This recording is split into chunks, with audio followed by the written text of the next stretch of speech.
मेरा मरना सार्थक हो जाएगा। अश्वत्थामा निकल पड़ा। अरे दुर्योधन, तुम एक पांडव की बात करते हो, मैं पांचों पांडवों को समाप्त करके आ जाऊंगा। दुर्योधन मुस्कुराने लगा। अरे हम 100 भाई थे, सबको नष्ट कर दिया उन केवल 5 पांडवों ने। और अश्वत्थामा, तू अकेला इतना शक्तिशाली है, लेकिन अर्धरात्रि के समय यह निकट पड़ता है। 5 पांडवों की जीत हुई, भगवान के साथ गोविंद हैं। जीत की रात्रि है, विजय की रात्रि है। जिस स्थान पर 5 पांडव सो रहे थे, आज तो विजय की रात्रि है, खुशियां मनाना चाहिए। चलो ना, इस स्थान पर दूसरे स्थान पर चलते, खुशियां मनाते हैं, रात्रि जागरण करते हैं।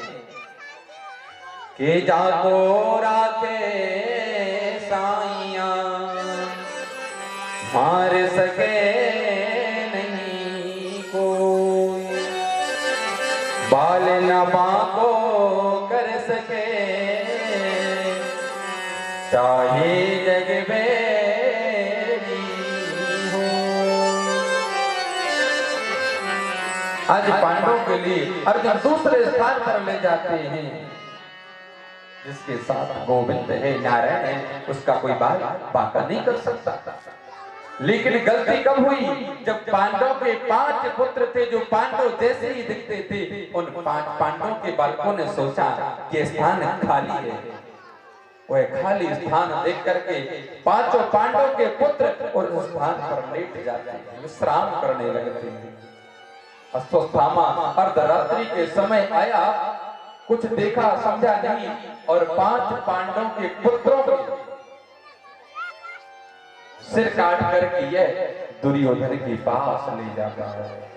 एक छोटे छोटे से बालकों की हत्या करके और 5 के सिर लेकर के दुर्योधन के समक्ष पहुंच गया। दुर्योधन, अरे भैया, तू एक पांडव की बात करता था, मैंने 5 पांडवों को समाप्त कर दिया।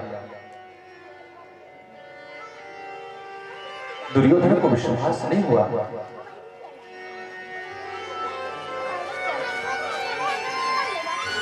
अश्वत्थामा अकेला 5 पांडवों को कैसे मार सकता? दुर्योधन ने कहा, भैया, आपने 5 पांडवों को समाप्त कर दिया? बोले हाँ कर दिया। बोले क्या प्रमाण है?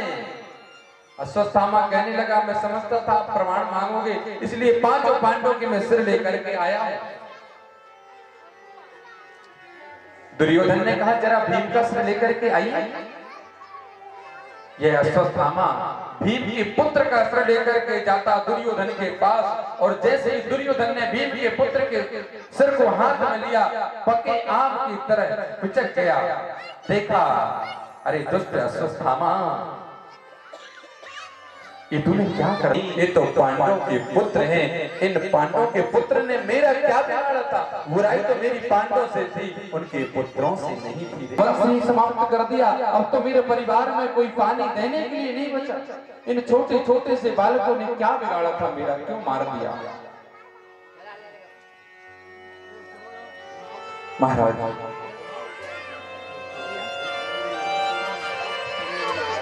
आज द्रौपदी को जैसे ही पता चला, द्रौपदी ने देखा कि आज मेरे 5 पुत्र मारे गए। 5 पुत्रों के सिर नहीं केवल धर पड़े हुए हैं।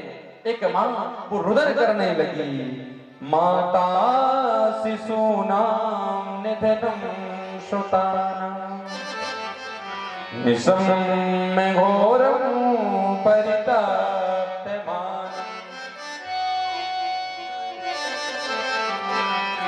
अरे छोटे छोटे से बालकों ने क्या बिगाड़ा था, क्यों मार दिया? वो मां द्रौपदी रुदन करने लगी। रुदन करते हुए अपने बालकों के ऊपर गिरती है, जमीन पर लौट रही है। यह दृश्य जैसे अर्जुन ने देखा, द्रौपदी चिंता मत करो, आपके बालकों के हत्यारे को हम जीवित नहीं छोड़ेंगे, उसको मृत्यु दंड देंगे। आज गोविंद रथ पर आरूढ़ हो जाते हैं और अर्जुन को साथ लेकर के जा रहे हैं। जैसे ही अश्वत्थामा मुड़कर के पीछे देखता तो देखा अर्जुन आ रहा, गोविंद साथ में है। अश्वत्थामा घबरा गया, तो अश्वत्थामा ने आज अर्जुन के ऊपर ब्रह्मास्त्र चला दिया। ब्रह्मास्त्र का कोई काट नहीं होता है। ब्रह्मास्त्र का काट केवल ब्रह्मास्त्र ही होता है।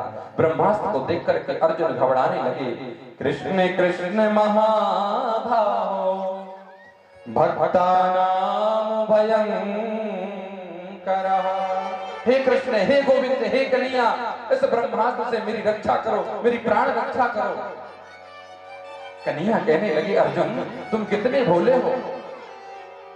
वहां से अश्वत्थामा ने ब्रह्मास्त्र चलाया, यहां से तुम भी ब्रह्मास्त्र चला दो। अर्जुन ने जैसे ब्रह्मास्त्र को चलाया, दोनों ब्रह्मास्त्र आपस में टकरा करके शांत हो जाते हैं। अश्वत्थामा के केसों को पकड़ा और रथ से बांध लिया। अर्जुन ने अश्वत्थामा को पकड़ करके ले जाते हैं। पांडवों की सभा लगी हुई है, पांचों पांडव, द्रौपदी, कुंती आदि सब लोग खड़े हुए हैं। जाकर के द्रौपदी के चरणों में पटक दिया अश्वत्थामा को। द्रौपदी, ये है आपके बालकों का हत्यारा, इसने आपके 5 पुत्रों की बलि दी।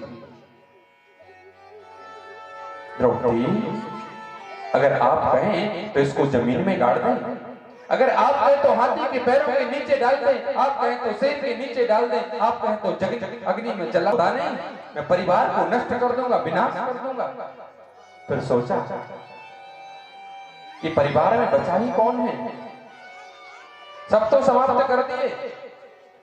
लेकिन मन में विचार करने लगा कि जिस समय अभिमन्यु की मृत्यु हुई थी, उस समय अभिमन्यु की पत्नी उत्तरा वो गर्भवती थी, वो बालक जन्म लेने वाला होगा। क्यों ना उस बालक को जन्म लेने के पहले ही गर्भ में समाप्त कर दें। महाराज,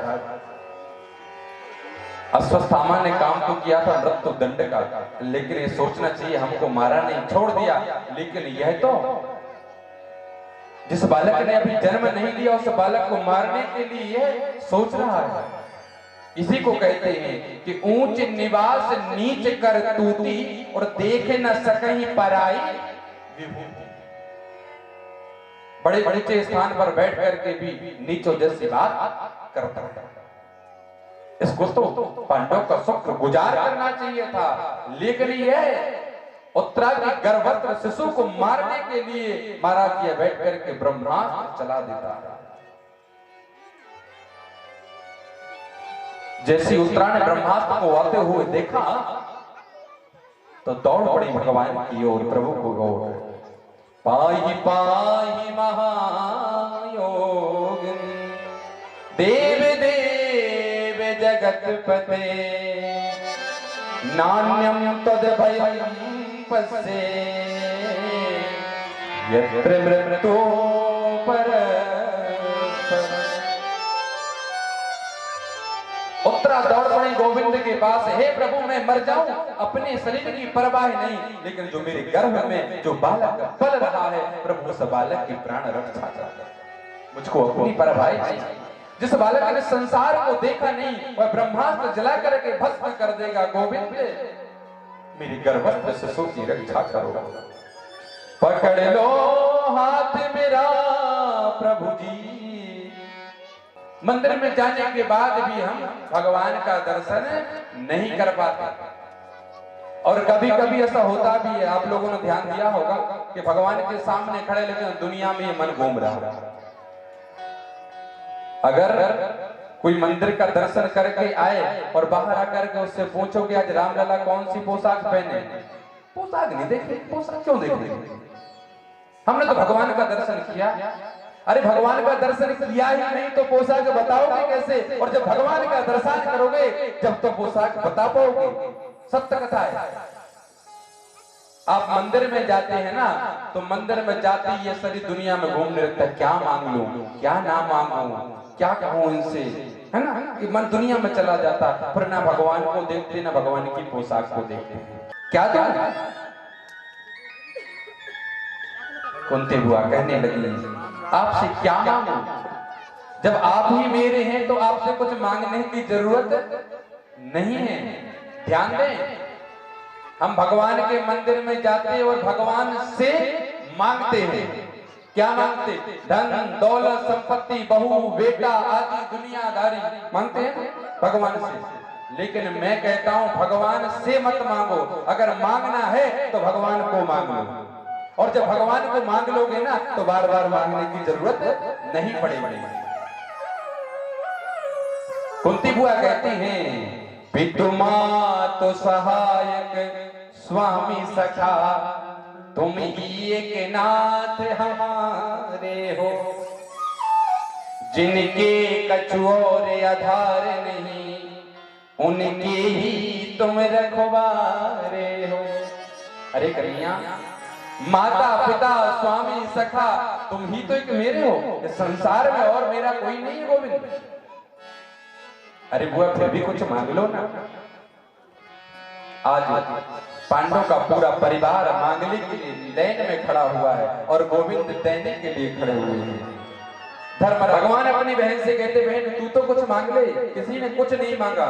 तो भगवान की बहन सुभद्रा कहती हैं कि भैया अगर कुछ देना चाहते हो तो प्राण प्रयाण समय कपवात कंठावरोधन विधो इस मरणम कुतस्ते। गोविंद अगर आप कुछ देना चाहते हैं तो कृष्ण तुदीय पद पंकज पंजरांते, अपने चरणों में मेरा मन अभी से इसी समय लग जाए। अतैव में विसति मानस राज हंसा, अभी इसी समय ये हंसा आपके चरणों में आपकी भक्ति में लग जाए। बोले अभी से क्यों लग जाए? बोले प्राण प्रयाण समय, जब बोले देहांत का समय आया उस समय नाम आपका मुख से नहीं निकलता है। प्राण प्रयाण समय कब बात पित्त निकलता, उस समय प्रभु आपका नाम नहीं निकलता है। अच्छा, जब मृत्यु का समय आता है उस समय कंठे घुरघुराए थे, कंठ घुरघुराने लगता है, आपका नाम नहीं निकलता। तो सुभद्रा कहती उस समय प्रभु आपका नाम मेरे मुख से निकल जाए और कोई चीज नहीं चाहिए। बारी आई कुंती बुआ की, बुआ जो हरि हृदय से जाए और बलहारी बात की, जो पल पल नाम जपाए। उस सुख को लेकर के क्या करेंगे जिससे भगवान का नाम हम भूल जाएं, भगवान से दूर चले जाएं। उस सुख की हमको आवश्यकता नहीं है। अरे हमारे लिए तो वो दुख अच्छा है, जिस दुख के कारण कम से कम आपका नाम तो पुकारते रहेंगे। क्योंकि जब सुख होता है ना तो भगवान के लिए एक लोटा कोई जल नहीं देता, एक नरियल नहीं फोड़ता, भगवान के मंदिर नहीं जाता। और जब दुख होता है तो हे चंडी माता, हे भोले बाबा, हे कुल देवी, कब बोले जब दुख। इसलिए कुंती बुआ ने कहा कि अगर दुख रहेगा तो आप मेरे पास रहोगे, मैं आपका भजन करूंगी।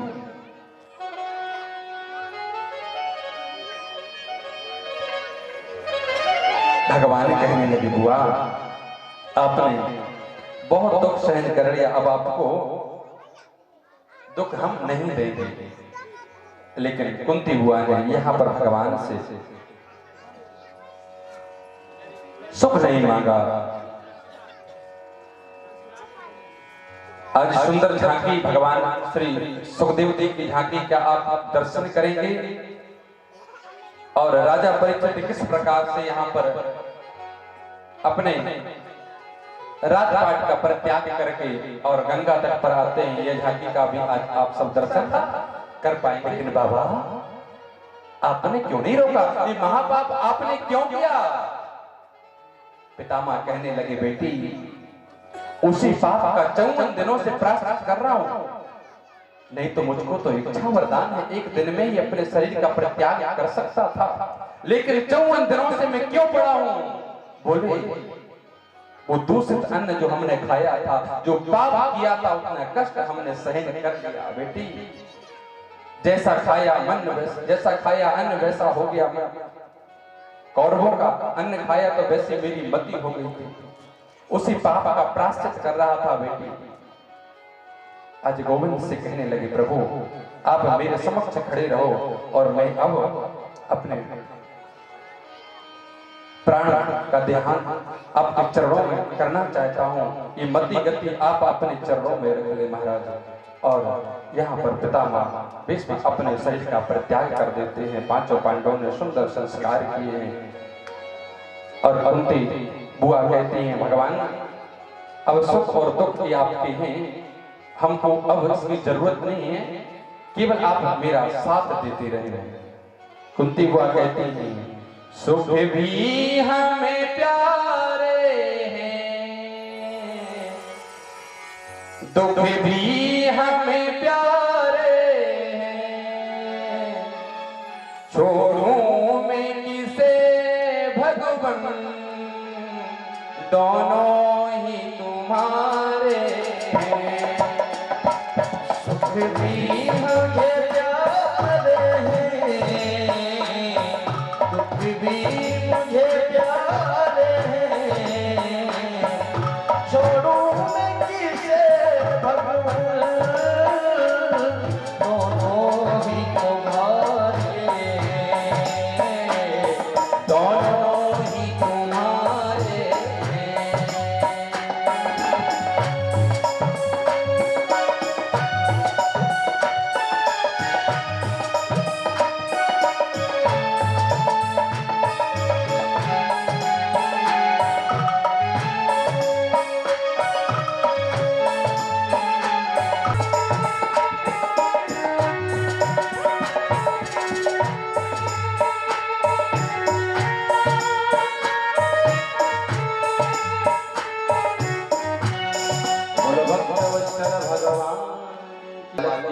भगवान ने गर्भ में जाकर के रक्षा की, वह बालक का जन्म हो गया। नाम है राजा परीक्षित। राजा परीक्षित कहते हैं अपने राज्य के राजा थोड़े से बड़े हुए। आज पांडवों ने राजा परीक्षित के लिए राज्य शासन दे दिया और अपने राज्य का राजा बना दिया। राजा परीक्षित का विवाह हुआ, पत्नी का नाम है इरावती। 5 संतान हुई, बड़े पुत्र का नाम है जनमेजय। कहते हैं अपने बालकों के लिए सुंदर संस्कार देने, और जब 5 वर्ष से बालक ज्यादा हो जाए तो मारना नहीं चाहिए, डांटना नहीं चाहिए। लाल एक 5 वर्षाणी 10 वर्षाणी ताड़े, 5 वर्ष तक लाल पालन और 10 वर्ष तक ताड़ना दे सकते हो, डांट सकते हो, लेकिन प्राप्त 16 वर्ष जब बालक का पुत्र के साथ मित्र जैसा व्यवहार करना चाहिए। आज राजा परीक्षित अपने पुत्रों के लिए राजपाट सौंप देते और भ्रमण करने के लिए जा रहे हैं, तो क्या देखते हैं कि घनघोर जंगल में जाकर के एक गाय और एक बैल, जिस बैल के 3 पैर कटे हुए केवल एक है। जैसे राजा परीक्षित ने देखा, मारने के लिए दौड़े, और जैसे मारने के लिए दौड़े ना, तो कलयुग राजा परीक्षित के चरणों में गिर गया। और जैसे ही राजा परीक्षित के चरणों में गिर गया, तो पांडव ने कहा था कि कोई दुश्मन भी अगर आपको शरण में आ जाए तो उसको मारना नहीं, माफ कर देना, क्षमा कर देना। वह बात याद आ गई। कौन हो? कहने लगा, महाराज कलयुग हूं मैं, सतयुग गया, द्वापर गया, त्रेता गया, अब मेरा ही राज्य है, मैं हूं कलयुग। राजा परीक्षित कहने लगे, मेरे राज्य में आप रह नहीं सकते, जाओ सुदूर चले जाओ यहाँ से। कलयुग कहने लगा, 700 द्वीपों में आपका राज्य है, राजन मैं कहां जाऊं? कलयुग कहने लगा, कोई रहने के लिए जगह दो ना, जहां पर मैं ठीक से रह सकूं। तो यहाँ पर महाराज राजा परीक्षित ने 4 जगह कलयुग के लिए दी हैं। दूता पानम स्त्रिया सोनम नारायण नारायण श्रीमन नारायण नारायण नारायण श्रीमन नारायण नारायण नारायण श्रीमन नारायण नारायण नारायण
बलिहार।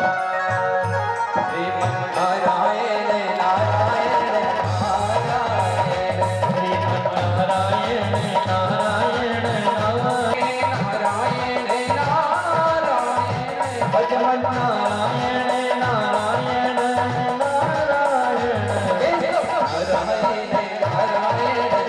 नारायण, केशव नारायण नारायण नारायण। ऐसे नहीं, बड़े भाव के साथ दोनों हाथ उठा के मंदिर में झूमते हुए श्री हरि।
नारायण भगवान की जय हो। देखिए लौट करके क्या देता, बोले वो फल देता, उस फल को हम खाते हैं। वो वृक्ष लौट करके पत्थर नहीं मांगता, हम उसको पत्थर मारते लेकिन वो स्वादिष्ट हमको फल देता है। ठीक इसी प्रकार ये साधु संत होते हैं। विचार कर रहे थे महाराज इतने में ही कि तत्रा भवत स्वयं तत्रा भवत भगवान व्यास पुत्रो, स्वयं प्रभु नारायण भगवान व्यास पुत्र के रूप में श्री सुखदेव जी प्रकट हो जाते। बोले सुखदेव भगवान की। संतन यह निर्णय कियो मति पुराण दियो। यहाँ पर